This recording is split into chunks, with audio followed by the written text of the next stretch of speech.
Hello friends, welcome back to Smart Coder. We are back with a video, and this is the second video for our GCCMSG, which is the alternative for our WhatsApp official API. So in this video, we are going to walk through the application they are providing us. So they are providing us application like Android application, iOS application, desktop application for both Mac and Windows. So this is the Android application you can see here.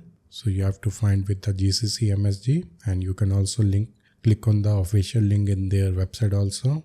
And here we have the application for the iPhone and all, and you can also run the application in the iPad also. So now first we will go with our desktop application. So this is the desktop application they're providing. So this is for the Mac OS, and you can also get it for the Windows also. So what you have to do, first you have to put the instance ID here and the token here, and that you will get from the dashboard which we covered in our previous video.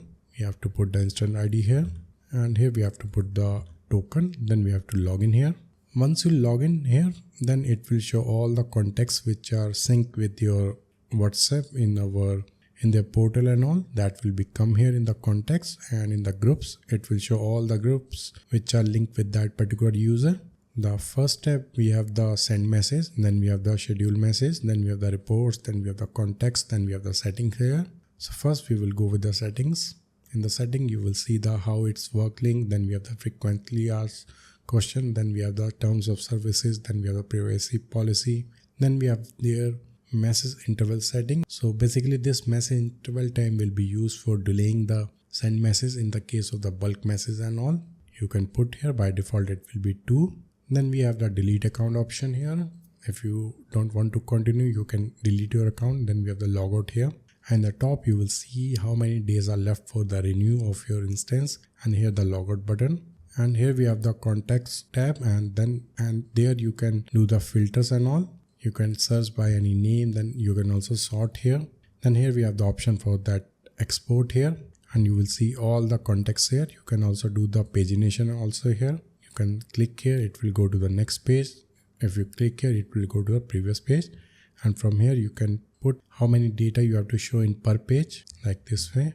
And here we have the reports, it will show all the message log here.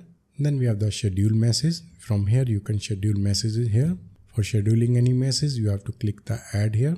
It will show all the contacts here. You have to select any particular contact. Then you have to click on the continue message. From here it will show you selected contacts. Then you have to type the message here. Then here you have to click on the continue schedule. It will give the options like recurrence type, like this message will be scheduled for what type of recurrence. It will be like weekly, monthly, specific days, or the specific date. Then we have to define the date here. Then you have to define the time. Then the time zone also you can define from here, and you can also define for selected days, like you have to show this message, schedule message only for that particular date, like Monday, Tuesday, Wednesday, Thursday, Friday, or over the weekend. And if we click the schedule message here, it will say please select at least one day. We have to select here Monday, and here we have to click here. It will say message scheduled successfully. In the list you will see here this schedule message here. You will also see the receiver who is going to receive that message. You can attach multiple receiver also. Then we have this send message here, and from here also you can search any contact, or you can select any contact here. We click next here, then we will put any message here, and then we click here send. It will say message sent successfully. After that message will be disappear, and you will see this screen.